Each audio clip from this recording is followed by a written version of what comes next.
A Chicago man won the Powerball's second largest jackpot in history. That man's now missing. This is Epic Thoughts.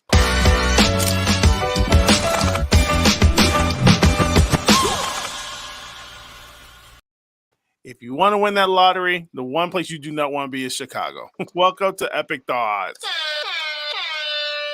Or I should. It's gotta be faster. Yo, it's me, Ramon. With me always is the homie, Carla Finlayson. What's up, Carla? How are you? What's up, guys? She is representing. She looks like she looked like she's part of the. You look like you should be playing a role in the new reboot of Living Single. We are living. Are they See, rebooting that for real? no, but I mean, I wouldn't Oh, be surprised. They reboot everything else. they wouldn't cast me, that's for sure. No, they wouldn't cast you. You never know. They may try to do something different and try to give a more of a Latin appeal. Just have one of the characters be Latin. Well, I'm according to everybody else, I'm white passing, so I guess I have no validity in my Latin Oh, roots. that's I, dog. Are we I'm gonna starting? tell you Are we starting? Are we starting? where we going. This is where we started. This is where Is we're this going is here this, already. is this what we're doing? This is where we're naturally gonna progress to. I I mean, guess it's true. It's fine though. I don't care. I it's don't care real. what people think. Man, I don't give two rats patooties of what people think. But are we naturally going to have this conversation? I mean, do you want to have this? Uh, Sure, sure. I saw a video, a TikTok today of a guy. I'll send it to you. Actually, I don't know if you can show it. Can you show it on it right now if I sent it? Send it to me and I can see if I can get it too. Get it. Uh, Okay, well, we'll do that. Set up our intro and then I'm gonna send it to you because I all have to right. find it. I have it Okay. on my phone, but I'll send it to you Okay. right now. Okay. Well, Okay. ladies and gentlemen, we are back live for another wonderful episode of Epic Thoughts. I'm your host, Ramon Merchant. With me always is Carla Finlayson, coming from live from Texas. And man, we just wanted to get on and touch base. We haven't been on in a minute. It's been a grimy summer, as you can tell. And I think we all are going through. Like everybody is going through. And it's just important to get some good quality content out there because there's not a lot of content in the world today that's worth anything. People aren't sharing things that are worth value. And to be honest with you, I don't know if we share things that are worth value at some point. But you know what? We're in the game. We've been in the game for a minute. This is 6 years we've been doing Epic Thoughts. And so it's like, let's get out there and let's show our faces. It's important that you get out there sometimes. And I'm gonna tell you right now, I don't know what this episode is gonna be about. I don't know what we're gonna talk about. I just told her, so we need to get out here. We need to do this thing, and she's like, "Yeah, okay, let's go." So we've been meaning to do it for the last couple weeks, and every Tuesday we go to do it, something has came up, and so whether it's a kid being sick or Carla's daughter is a soccer phenomenon, so she's traveling the world and doing press conferences and all kind of stuff. So That's she's funny. just doing her thing, man. She's doing her thing. So now with all that saying, we had an opportunity to yeah, I know which one you're talking about. Yeah, Ivy sent me this one. So Ivy. Did you So watch? we It has decided cussing in it though. it's okay. We grown. Okay. I'm pretty sure you won't be Okay. offended here at Heritage Park or at whatever we are doing. But yeah, let me see if I can get that up. So Carla, Well, what's just been new? just forewarn the audience. Yeah, we'll form the audience. So Carla, what's up with you, man? What's Um. new? What's going on as I set this thing up? What's going on with you? Okay. Well, something I could share. We've been in Texas officially for 2 years, so that's It's been cool. 2 years you've been there? Um, it's been two Wow. years, bro. Yep. Wow. Which time has flown by. I can honestly say I do, miss my friends and my family, but it was a great decision for our family. Yeah. Where we live and the people here, and I I can't say anything negative.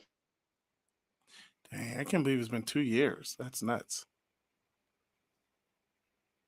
That's that's a long time. Hold on. Okay. Can you hear me? Mm-hmm. Oh, she's frozen. So while she's frozen, I'm gonna put my face back on, my beautiful face. Um, Shout out to all the people who are on right now, and oh, she's back. Are you back? I'm back. I, I, Okay. I I think I can hear you. So All right, she's yeah. back. I'm trying to switch over. I'm trying to get it. Give me a second here.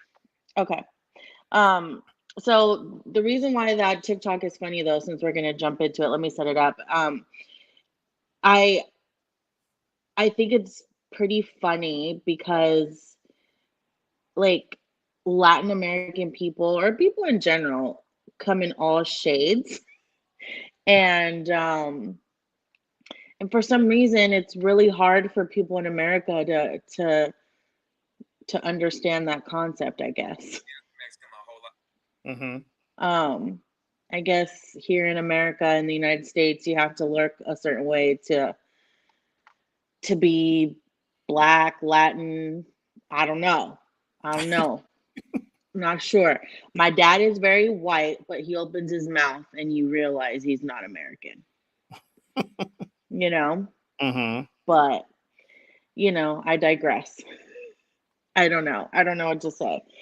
Apparently I don't look Latin, which is fine. I don't really care.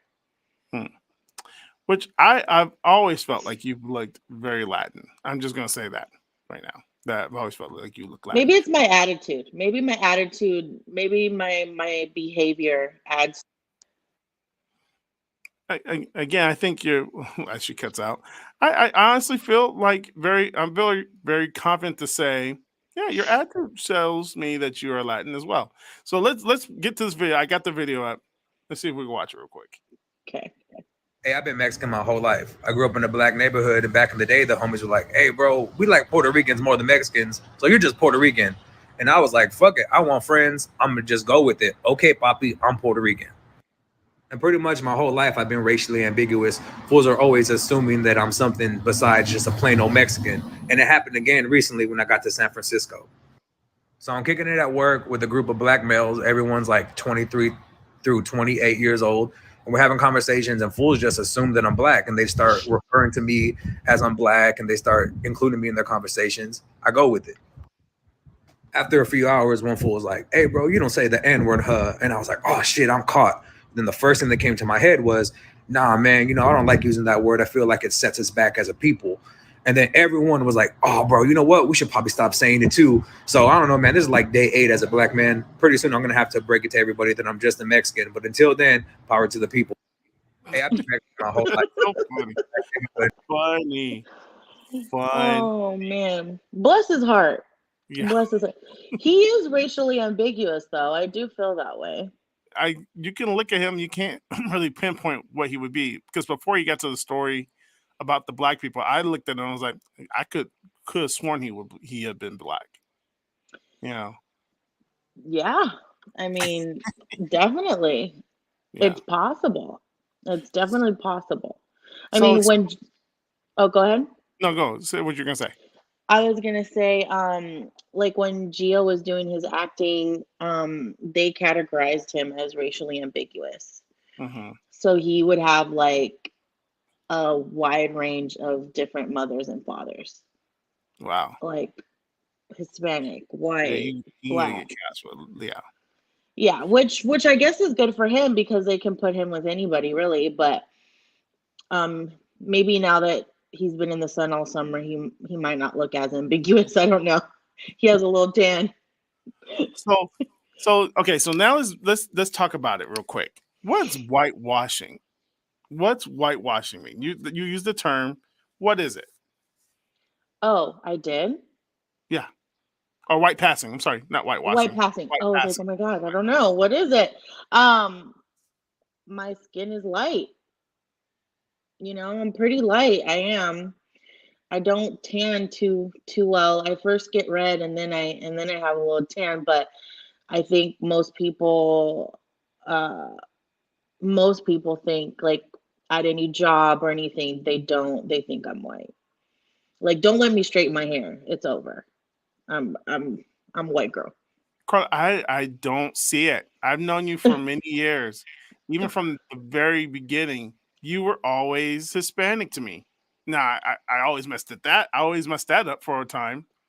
But you were always Latin to me, you know? I don't know. I don't know.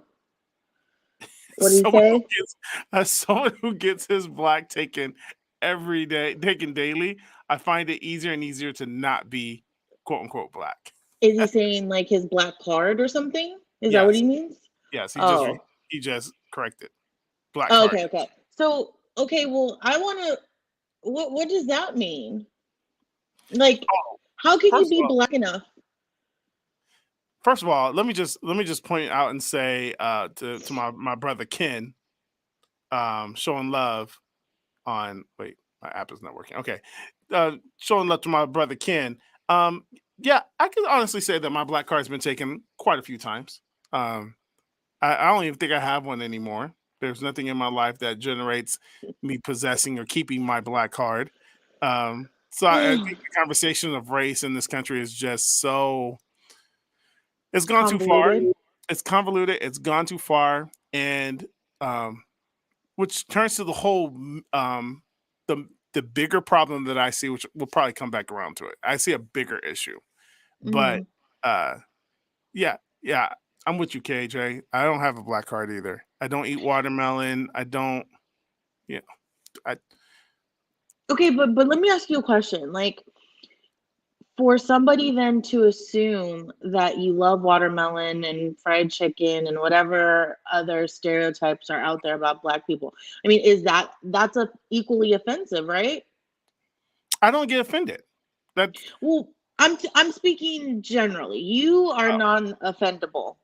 yeah. You're non-offendable. But what I'm saying is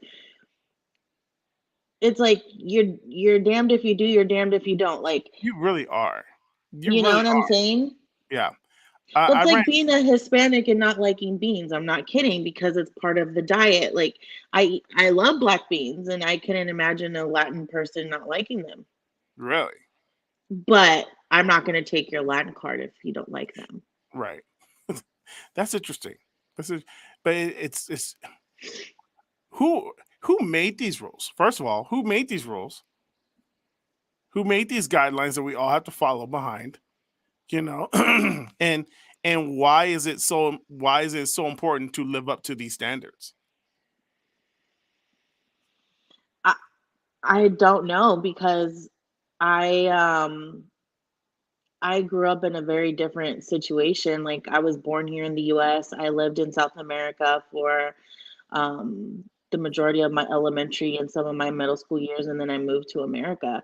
Hmm. So race, I know people get upset about the term like I didn't see race, but race didn't become apparent to me until I had my first boyfriend and he was black. And then it became a problem. And I was naive to racial differences.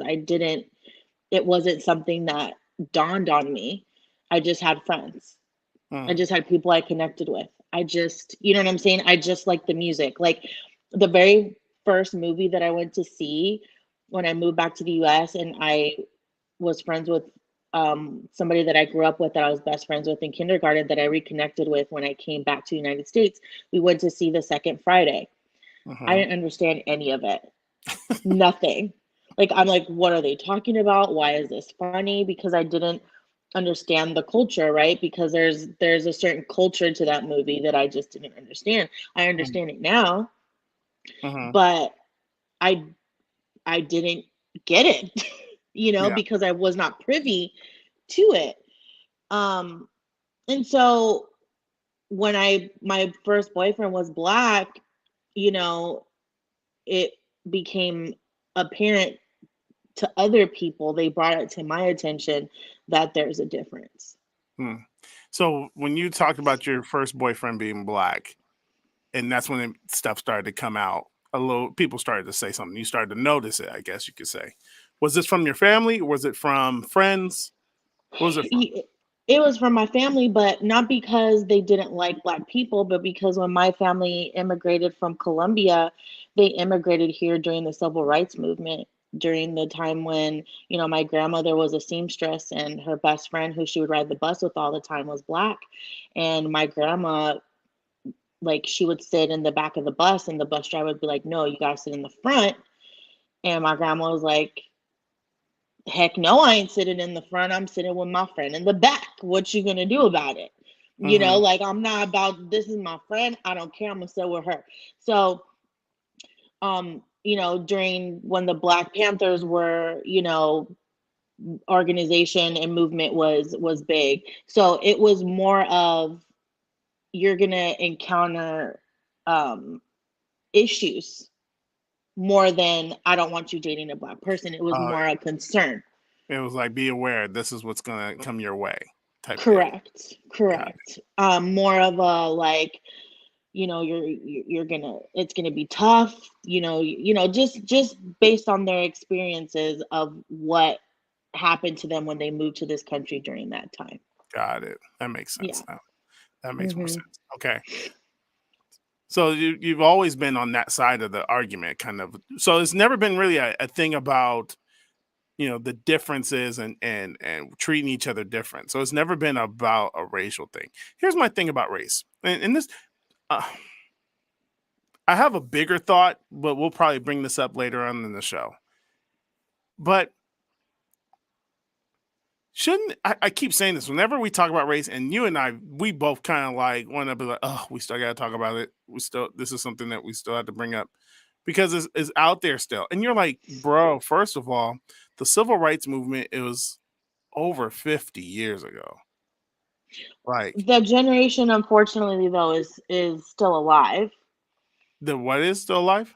That generation that went through Yes. a lot of that is still alive. And we have to hear them, but and we have to sit, and and I don't want to disrespect that generation that lived through it because they Hmm. lived through it.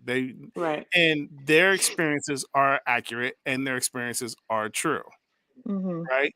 But 50 years later, Hmm. and and and look, I'm gonna get my black card taken away, I guess. We're still dealing with it. Like, you know, I do agree. I do agree with that. The whole situation that's happened to the black culture, and even, and we don't even, bro. As much as we talk about black and white or our Latins, we barely talk about Native Americans, and like they really got the bad end of the stick. They got the bad end of the American stick. Let's just call it what it is. Okay, they got the Unless you worst. claim that casino money.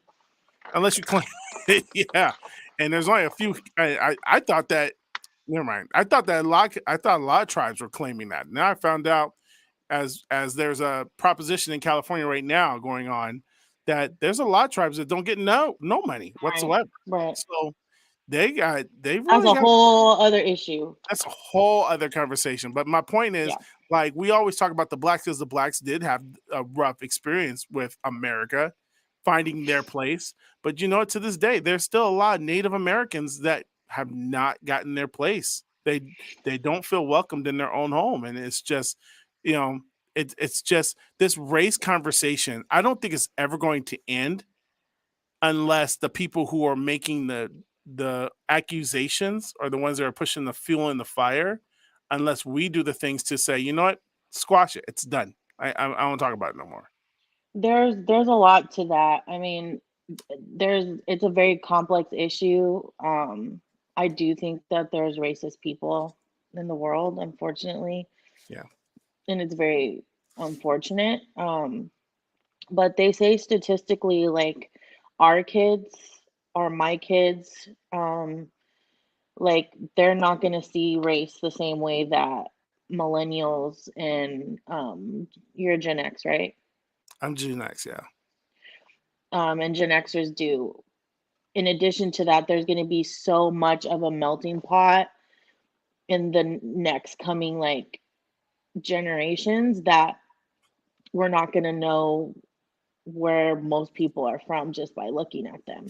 Yeah. Unless you marry into your own race, then that's different. But our generation and younger, like they don't care about race as much. But who knows? A lot of the times people start to become more aware of race when they get into college and Yeah. start studying certain things. Mhm.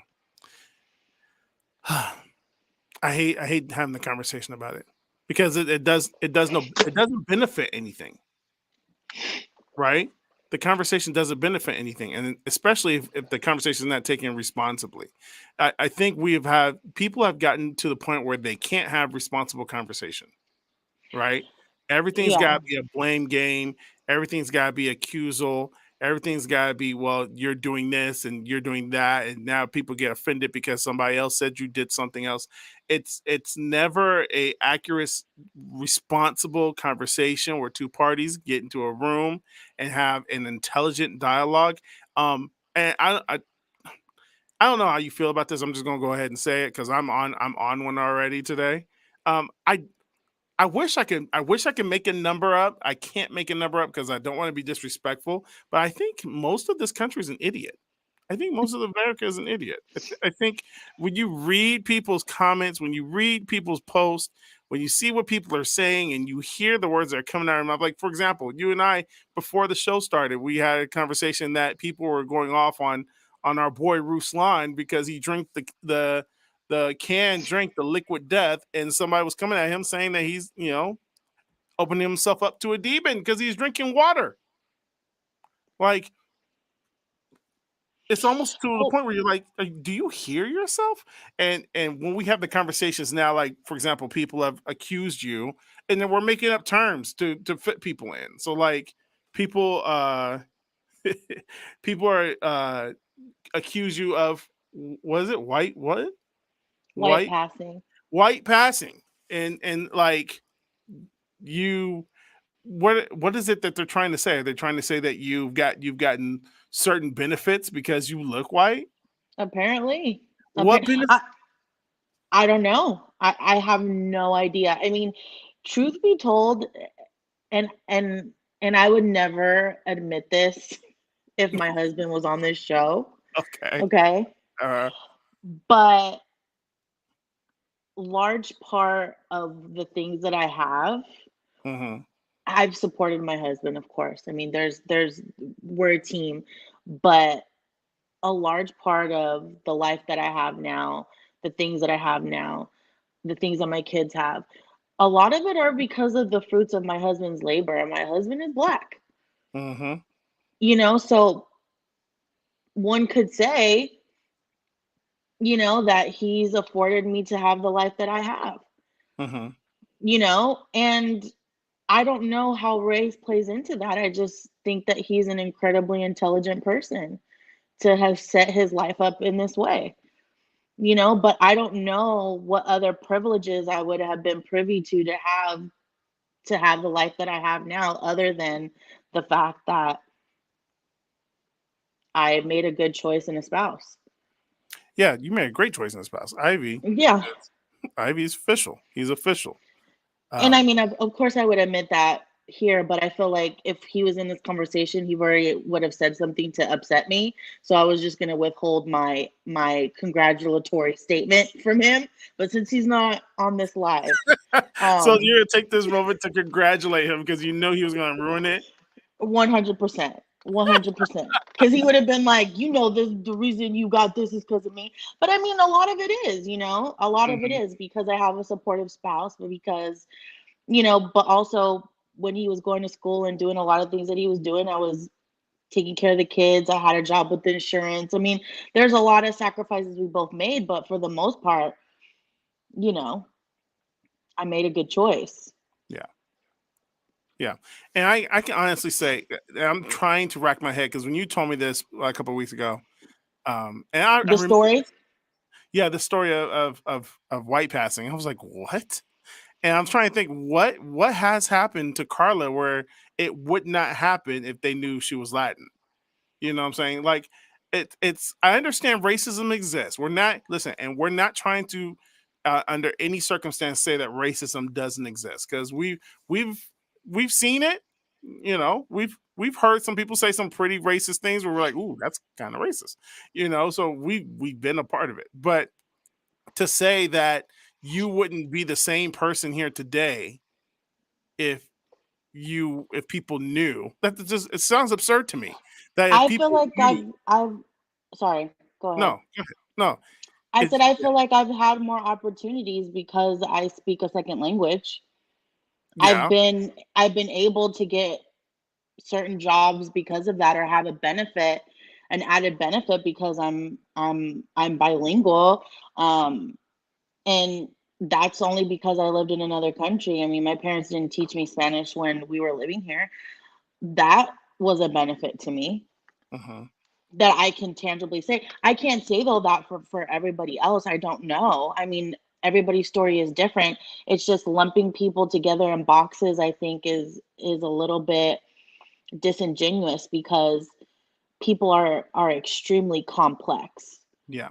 So, well, here's the deal, Carla. Once you start putting people in boxes, which is why this conversation irks me so bad, because once you put somebody in a box, they're now limited to the things in that box, right? So, like for example, I listen to a lot of black comedians who make fun of a lot of the black experience, right? To me, it's Mhm. cool because it's hilarious, right? But Mhm. you know, when a lot of our culture is affiliated with, you know, um, hopelessness, or you know, like we one time I wanted to play this game on Epic Thoughts, and we just never got around to playing the game, where I was going to read you, I'd read you an Ivy, the news article of somebody's crime, and we got to guess what color the person was. I thought that Oh would be shoot. Next time. Next time. we probably listen. Are we adding to the noise though? Are Yes. we? Yeah, absolutely.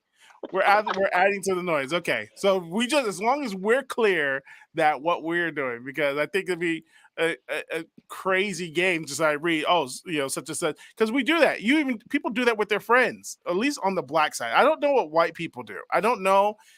Because I've been around white people and they never have this conversation. Now, I It's uncomfortable it's for uncomfortable. people. It is, but sometimes I want to be a fly on the wall in a white person's house, because I always want. I see my white friends. I'm like, do you not talk about this? Do you not say it? Like, you put me, you, Tremel, Ivy in a room, right? And Great. I'm already outnumbered. well, no, you'll understand when I finish the statement. And if Oh, I say, okay. if I'm going through my Facebook or I'm going through my IG, and I say, check this out, a man kidnapped another man's dog, set it on fire, put it on their porch, and danced on it. The first thing that's going to come out of our mouths is, what color was he? Right? Absolutely. That's what we're going to say. What color? Or there's a true. This is a true story. A man and his son kill a woman in San Bernardino, and to get rid of the body, they put her in a trash can and set the trash can on fire on the middle of Waterman Avenue. Okay, Are you now. serious? Yeah, this is a real story, true story. Now, sad story, but me, you, Tremel, Ivy would be like, what color is she? What color was he? What color is the man? Which, you know, I mean, I think bigger scope, it doesn't matter as a person's life, but that's what we would sit there and be like, dang, almost like that's sad. That's sad. And then, but if I was with, I'm gonna bring up my homeboy Doug. I'm bringing up Doug Wood. I haven't heard of it. I haven't heard of white passing. I have. Yeah, and I never, you know, anyway, I haven't heard of it. And, but I'm gonna bring up my homeboy Doug, right? My friend Doug Wood. Love him to death. He's my brother. Um, and I feel comfortable around him to where, you know, we hear a story like that and I'm around him. I always look at him and say, sound like a white guy, you know, something like that. And he'll What just, race were they though? they were white. They were white. Okay.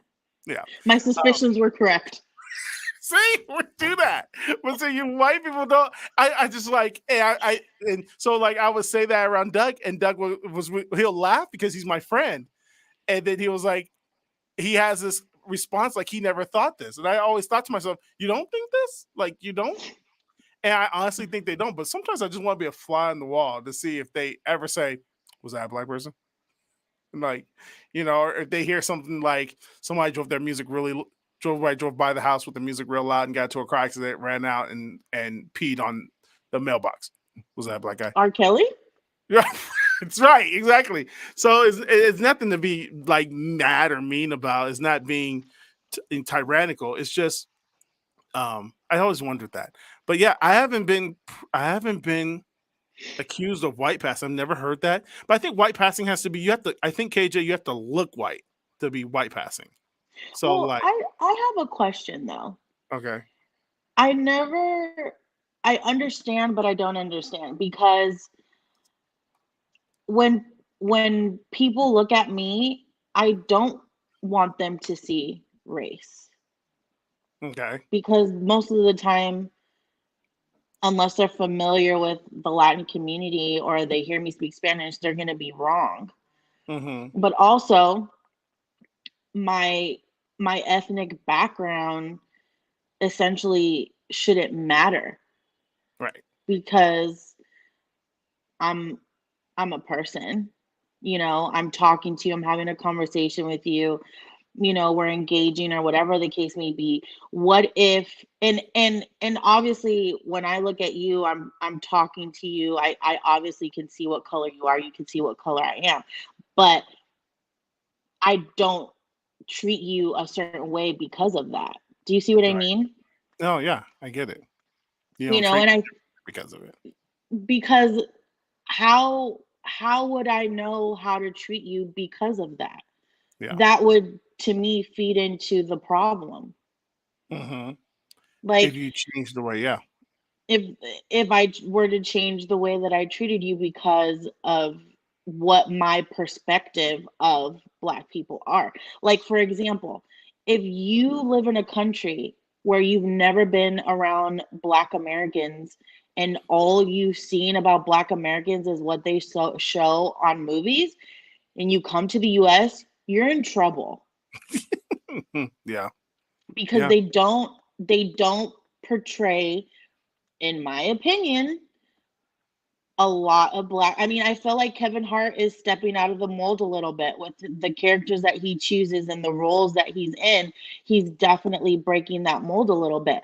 But there's a lot of stories that are not painted in the best light all the time Mm-hmm. when we're talking about American culture, Yeah. not caricatures, but American culture. Yeah. This is something that I've always wanted more representation of, and that's why I'm excited about a new project that we're working on at Heritage Park because I've already gotten feedback from other people who've seen like who heard the pitch and stuff like that, and some of the feedback was really positive. Like some people were like, I think one I got email actually from this one guy. He said I find it very awesome to possibly be working with a project that has a main hero that's a black man that is not under the genre or under the ideology of your basic black man you know because I mean, he's a straight-laced character and he's married to a black woman, and he was like just that alone is just like, which is to me is sad because I know hundreds of straight laced black men married to black women. me too. To in my mind, that's not a far fetched idea. Like, No, you see them every day, and we're talking about amazing fathers, amazing men, amazing pillars in the community. 100%. I yeah, mean, I could probably name you more than five. yeah. We can go on here for days. We know people like for years, Yeah. Carla, years. Hmm. Like you and I've been friends. We Years. years. We keep losing count.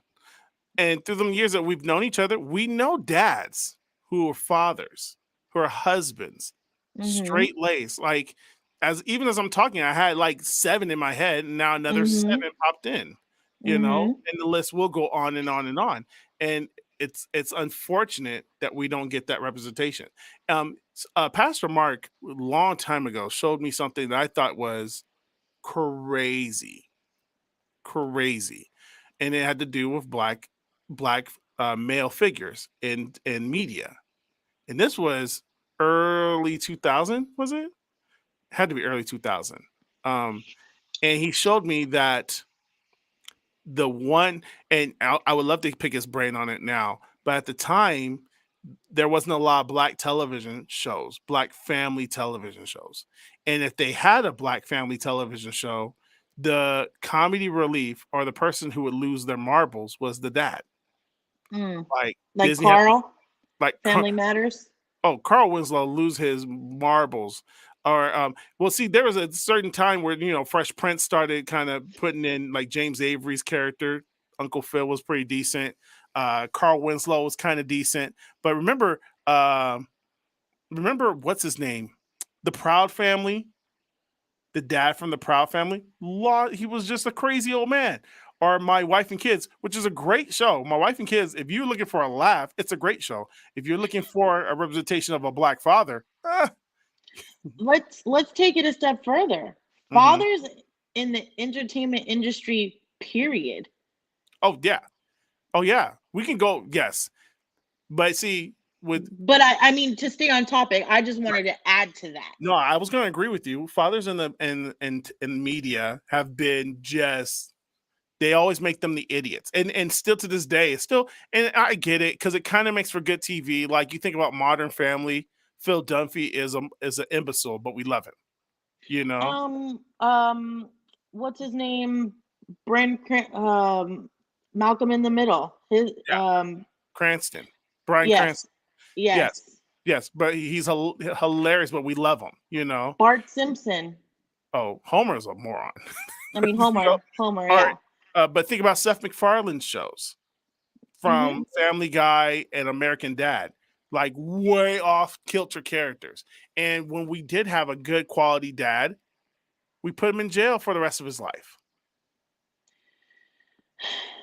It's just, it's very unfortunate. And so then I think about, as we were but producing even Blackish though. Blackish was, he was unhinged. They both crazy. They both crazy. But it was unhinged. He was unhinged. But I lost Carla. Lost her. But I keep talking to you.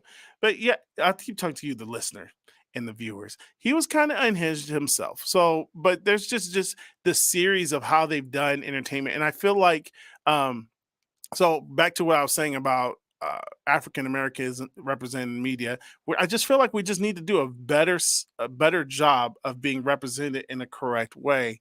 And like this guy sent me a letter, and he was an email because we're working on a new project. We're actually starting to cast it this Thursday for a new television series. And Anisha, I want you to be part of it too, man. On a front office kind of idea. I was thinking about adding you in there, and we need to talk. We need to go out again, get some more sushi.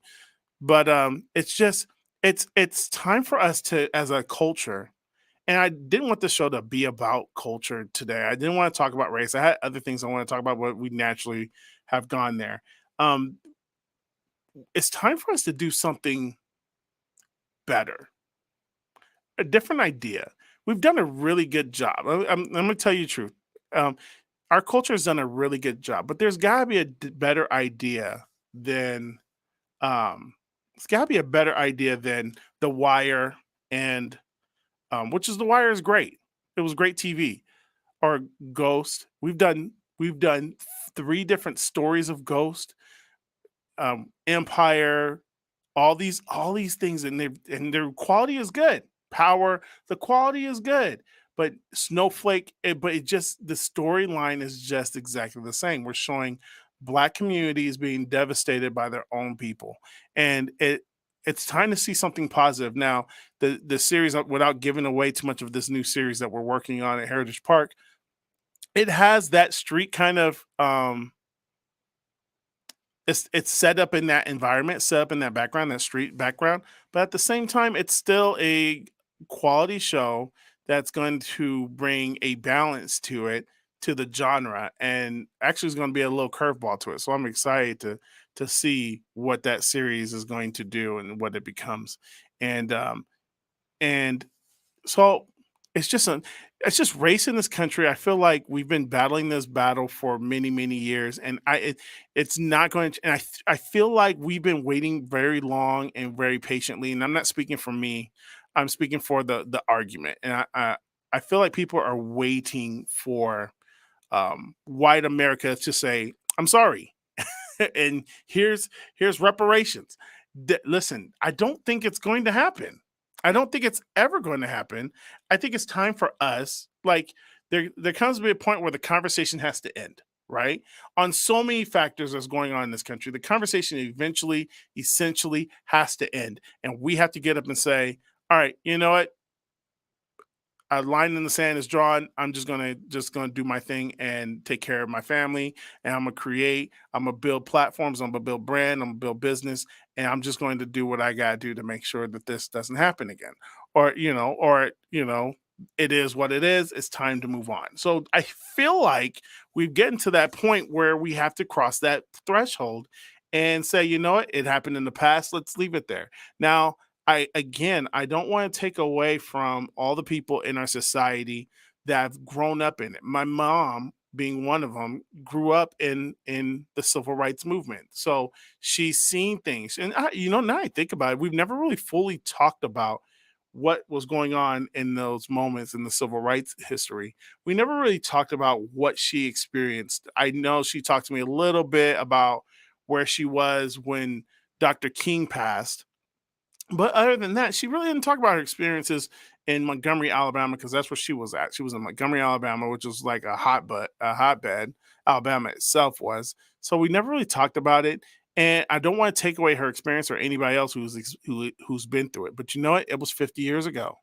50, 60 years ago, there's got to be a point where we have to turn the corner and we have to take responsibility. Personal responsibility is something that people don't want to talk about at all. They don't want to take personal responsibility. And it's important that you do. It's important that you do because no one else is going to excuse your bad behavior. No one else is going, you can't blame your shortcomings today on somebody else's decision, right? We can't say the reason we are is because I think the narrative of the white man let me down, it that trope is faded out. It's fizzled. You can't use that no more. I don't want to use it. I don't use it. And it's played out. It doesn't make sense.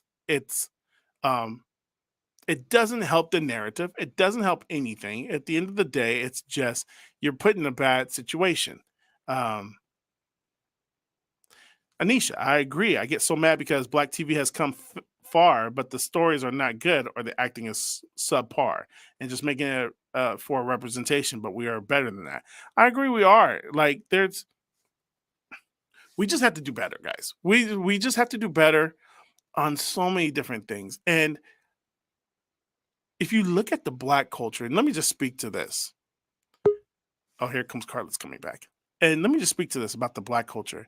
It's just a beautiful, beautiful, beautiful culture with different ideas, different thoughts, different ways to respect one another, different varieties. There's different types of blacks. There's I believe that there's black, there's people in country music. There are Black people in country music and they're phenomenal singers. I can't think of their names right. Oh, I can. What's Hootie's name? Hootie? Yeah, yeah, Hootie. Uh, yeah, from the Blowfish. His name is I can't think of his name, but he's a phenomenal songwriter, right? Phenomenal Black man. And I remember Hootie and Blowfish threw me back because I was like, wait, Hootie Black? um, God, I can see his name. I can't even like kind of mumble it. Anyways. But what I was saying, Carla, is that the culture is full of so much variety. You know what I'm saying? Like we can be painters. Like there's Black painters that we don't know nothing about. There's very, very smart Black legal minds and business minds, and they're not just there because I do Black things for Black people. They just want to be a Black individual doing a great thing. Darius Rucker, woo, it came to me. That's his name, Darius Rucker. But he's one in a million. I know that I know another one. Cowboy Troy. I think Cowboy Troy's Black, who's a country singer. Rock stars. There's Black rock stars. There's that probably not really great hip hop heads, but they want to sing and they're good at country. They can play guitar, they can play drums. It's just so much variety. And if we're so focused and driven and narrow minded on one idea, one look, this is how it's supposed to be. Every show is about drug dealing. Every show is about somebody selling cocaine and turning on their friends. Everything's exactly the same. Boom, boom, boom, boom, boom. Or if we're not that, we're the other side where we're extremely goofy and trying to keep our family woke or whatever in the circumstances of the world that we live in. It's just, Or they dress them in women's clothes. or we dress our comedians in women's clothes. I wanted to ask you a question. I don't know how far, but this came to my mind. Okay. Thank you, Darius Carlos Rucker. Does life imitate art, or does art imitate life? Life imitates art. I do believe that. I believe that life imitates art. So since you said that, let me say this. I've been practicing my Emmy speech, Carla. I've been practicing my Emmy speech. And hold on, and let me go to Google because I gotta make sure I get one of the names absolutely correct.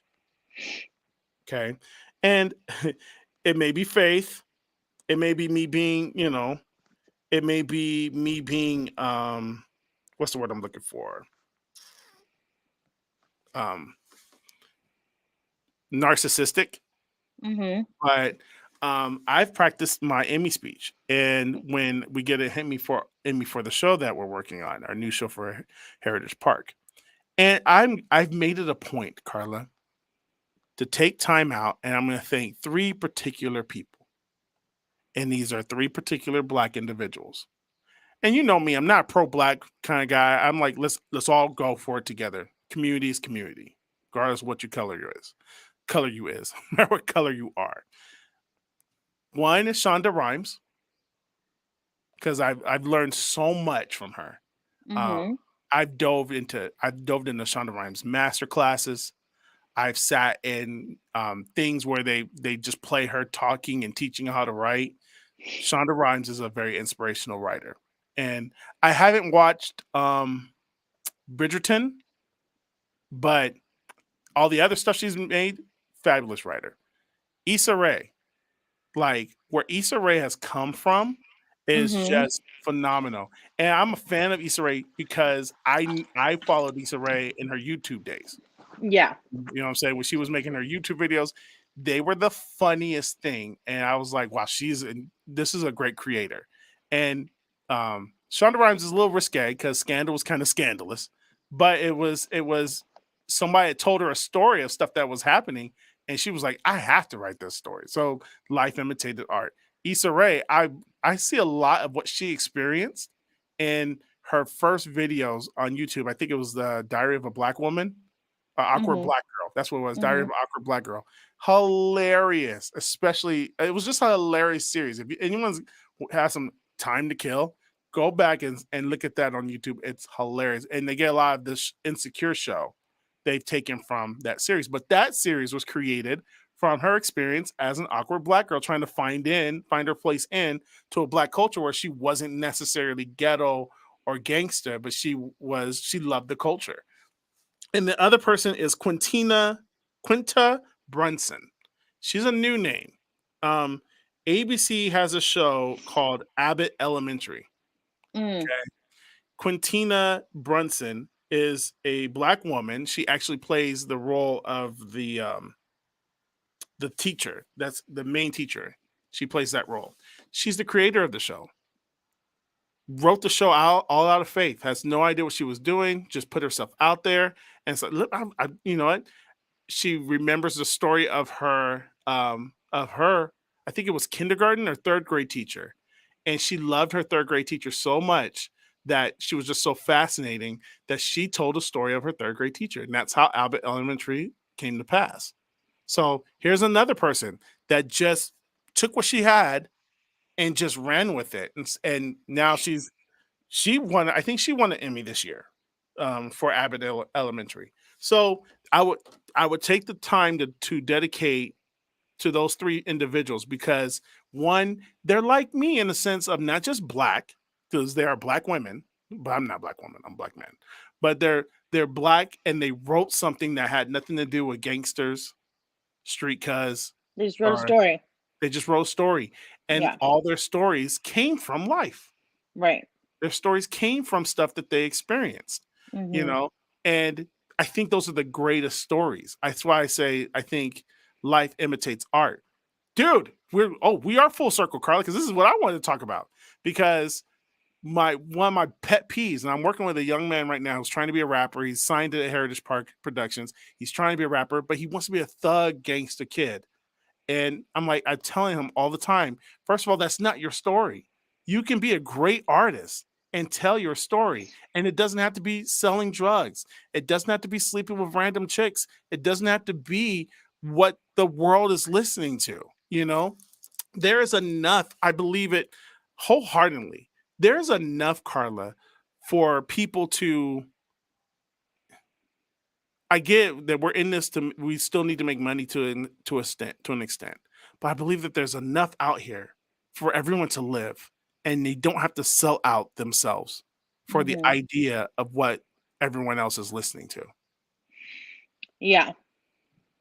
And yeah, I was talking to somebody, maybe you, I don't know. Um, but I think that the one thing that people gravitate to the most is authenticity. mm-hmm. And especially nowadays, like maybe in the celebrity world, it's okay to like, it's been normalized to be somebody that you're not. But at the end of the day, if you're really authentic and the music that you create comes from real life experience, those I find are the people that find the most success because it comes from a real, raw, and emotional place. Yeah, And I think that's what inspires people. What inspires people is for people to be authentically who they are and not to be afraid to tell their story, yeah, whatever way that is. I mean, if you came from the suburbs, um, from a two-parent household, you know, that's great. mm, I'm sure though, there's something think about how many people can relate to that story. yeah. And I'm giving a very broad term, but what I'm saying is there's something there to be told. Mm-hmm. And we can't spend the rest of our culture or our lives bashing, or and this we gotta get above the line on some things, Carlo. Like, because you're right, and we said it earlier in the show. There are fathers in the homes, and we can't keep making the joke about not having fathers in the homes when it's very evident that there are fathers in the homes, black fathers, Good black good fathers. black fathers, and Yeah. so why can't that be a narrative in music? Why can't that be the narrative in hip hop? In hip hop, why can't somebody like people give Chance the Rapper a really bad rap, but why can't he have a song dedicated to his wife? But see, this is why what you do is so important Mm, because those stories need to be told. yeah. And we're not talking about perfect people. We're talking about flawed people that because everybody's flawed, right? In some Mhm. way, shape, or form. But we're talking about people that are still quote unquote good people, Yeah. not perfect people. Not perfect people, but good people. Yeah. But that's life. Hmm. We're all flawed in a way. Yeah. And especially if you are if you're a flawed person, but you know the perfect God, there shouldn't be anything else holding you back. Dang, that's deep. And if you were artistic and you created from the vein of I'm flawed, but I serve a perfect God, That's it. that story would be greater than any story that you've ever experienced or seen. And I will say this because we only have like 5 minutes left. The saddest thing that I've seen is the saddest thing I've seen is in hip hop.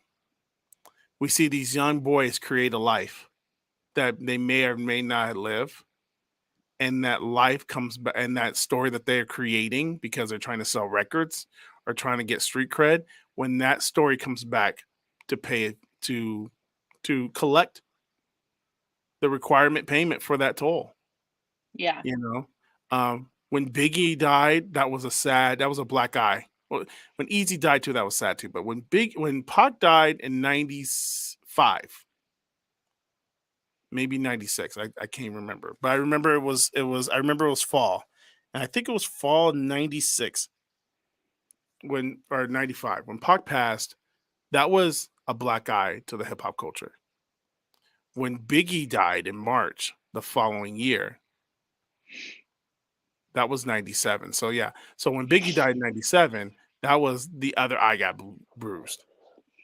And it was like, wow, it woke up a lot of people like, yo, we can't live like this no more. But then we make it popular. Now, let me just clarify something real quick. The media makes it very popular. And they got people thinking that this is the only way that rap music can be presented.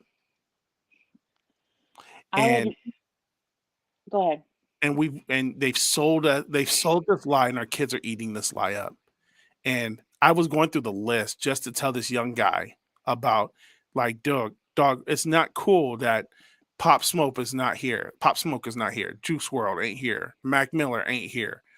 Triple X ain't here. There's a Pop Smoke's cousin was 3 months ago. He's a rapper. He died. And so it's Drago or whatever his name is. We're burying all these artists. It's just Nipsey. tragic. Hmm? Nipsey.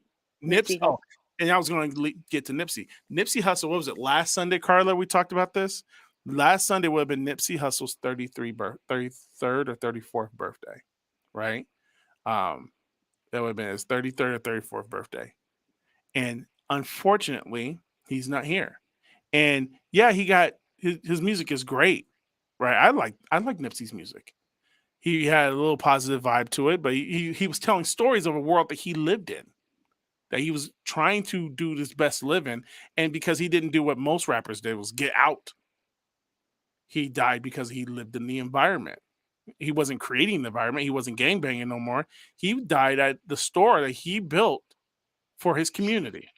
He Mm-hmm. died at his store. And here's the thing. And all across the country, and so for tribute for his birthday, which since we're talking about birthday, happy birthday, Kobe Bryant. Today would have been his 45th birthday. So last Sunday it was his birthday, and Hollywood gave him a star on the Walk of Fame, next to Big Boy. And I watched the ceremony because I'm a fan, and he's one of those artists where I'll know where I was when I found out that he died.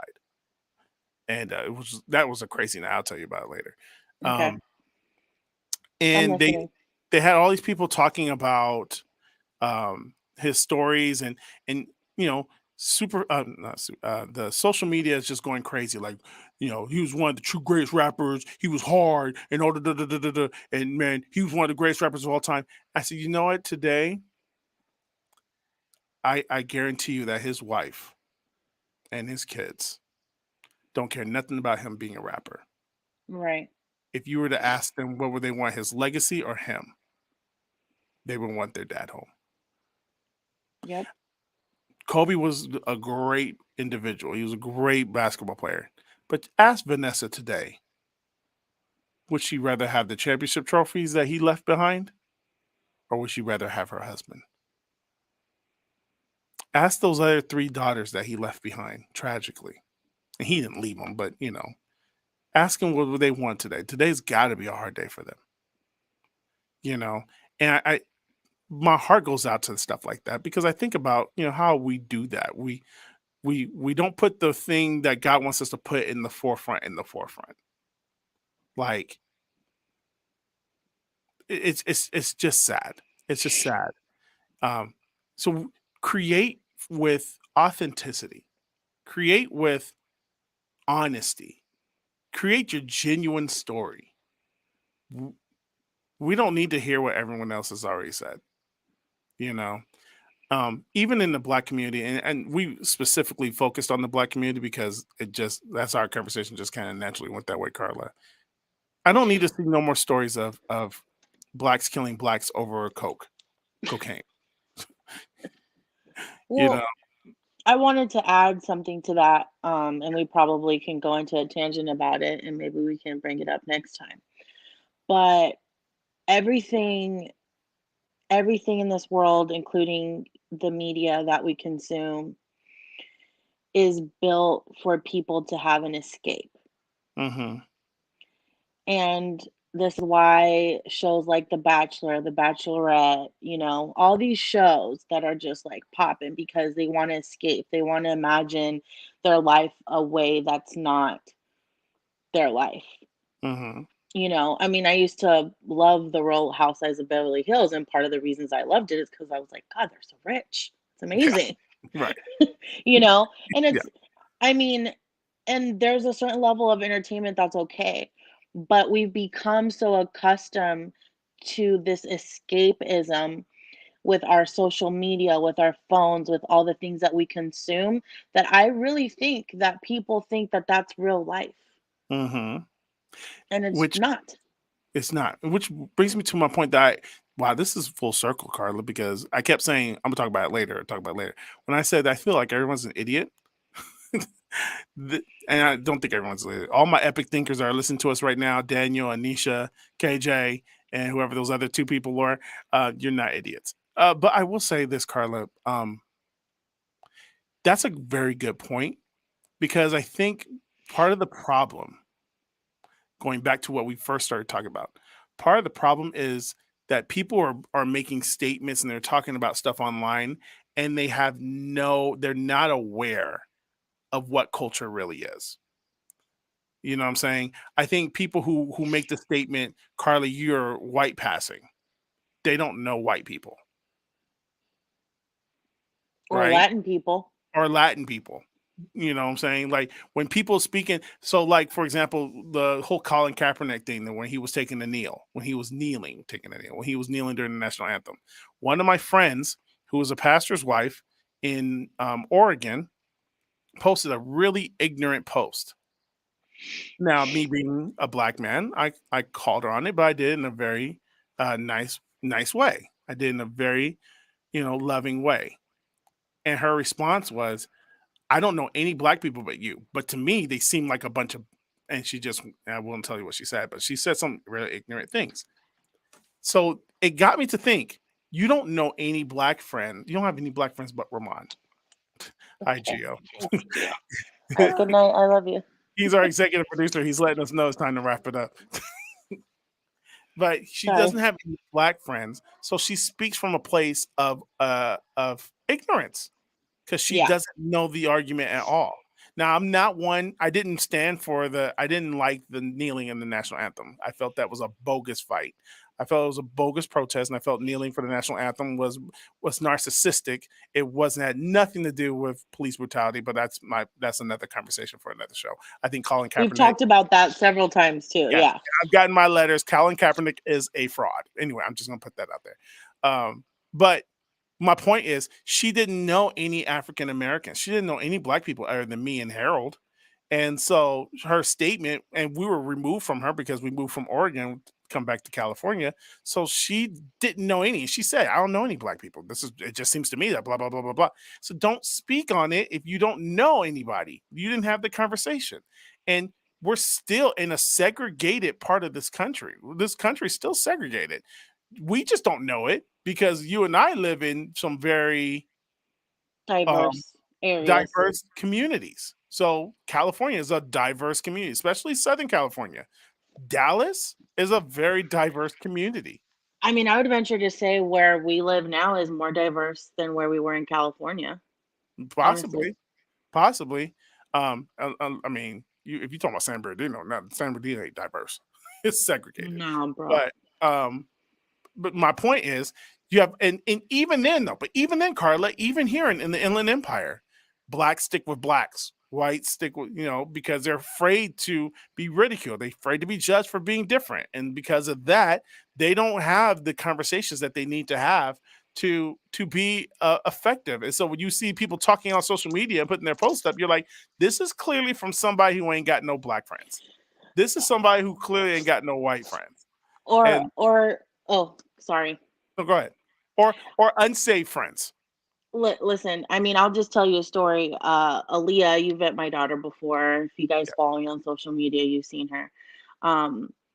She got braids for the end of the school year, and this little white girl.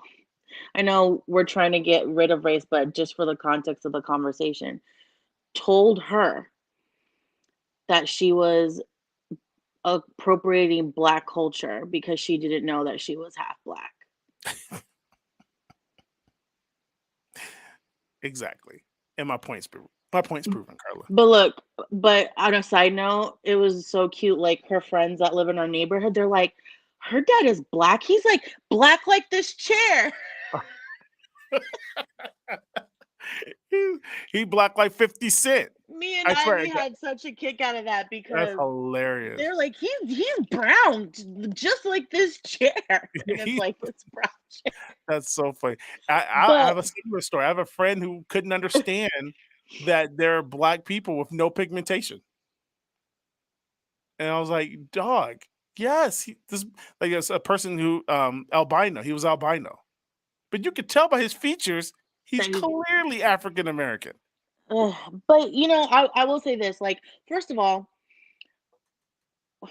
how are you going? I don't know. I just can't. I mean, I don't even want to open this can of worms. Like, we could talk about it another time. Yes. But it's like, you know what? Even if I saw a little white girl wearing braids and I was black, I honestly wouldn't care. It's 2022, Carla. It's over. I wouldn't be shocked. The Kardashians did it. Everybody hates them for doing it. Just it's just like it's But if they, but I will say this: if they start selling synthetic hair, I'm gonna have a problem. Oh, they wait. My first wife, Janelle, she had weaves. It's been around, bro. She's white. That context, like, so what if she had weave? Christina Aguilera's been doing it for years, bro. And this was 2000. When was I married to Janelle? 2006, 5. She had weave. I don't know if she'd be mad if she knew I was telling everybody she had weave, but she had a weave. And it is what it is. It's stop. And you know what? We shouldn't be mad that somebody's appropriate. We should be like, when did it become about this and not become, what was it? The biggest form of flattery is imitation. Imitation is the biggest form of flattery. They're flattered. You should be flattered that they were like, man, black people are cool. I miss the days where black people used to be cool. I remember when I was in the 90s and I would be the only black person in the room. And hot commodity. Yeah, I was a hot commodity. I was like, ooh, black people are cool. Ramon's cool because he's black. I was like, yeah, that's right. Give me a mic, I'm gonna rap too. He raps too, and all the girls were like, ooh, he raps. And then I remember I started getting jealous because it became light-skinned black folks. And I was like, oh God, light-skinned. You know what I'm saying? And then they started taking over the game. You're like, ugh. And then all of a sudden, in the early 2000s, it was Samoans. And I'm like, really, bro? Samoans? And they were like, ooh, Samoans, Talofa, and all. Oh, gosh. Manti Te'o, Junior Seau. I'm like, oh. But you know what? I just saw that Netflix documentary, by the way. I'm about to watch it. Okay, we should watch it and talk about it. Okay. On Next Epic Thoughts. All right, so here we go. So it's 7. It's time to go, Carla. It's time to go. Yeah. I'm glad we talked. I do want to say though, like from the beginning of our conversation, talking about not seeing race, and then where we ended that we should see race. I think the conclusion that I want to get to is that either way, we should not put expectations on people or do the reverse because we think they're a certain race or they're not a certain race. Yes. If that makes sense. I do. Let's get rid of the stigmas that follow the race and let's judge the individual. And also there's a level of like, I don't even want to get into that. But yes, let's get rid of the stigmas that comes with race because I find it a lot more harmful than helpful. Yes. All right. With that being said, check us out at heritageparkprod.com. You'll get all the information. We have a new show I'm so pumped about. We're casting on Thursday, or starting the casting process on Thursday. It's really exciting. But we got clothes, music. You can listen to old Epic Thoughts episodes, and there's also a link to get to the HPTV, which is still on air on Roku, Amazon, Apple TVs, and online. It can also be downloaded on your phone. So go to heritageparkprod.com. You get all the information about what's going on with us. And dude, good show, Carla. I'm glad we did this. Yeah, me too. Always. So yeah. Do you want to give them out your social media information? Yeah, Carla Finlayson. Real easy. Really easy. Mine is different no matter where you go. Just type in Ramon and then look for a black guy that's not blonde. So, all right, Carla. I'm pretty sure I'll talk to you on the phone in 10 minutes. But other than that, we'll see y'all later. Have a great one. Peace. Bye.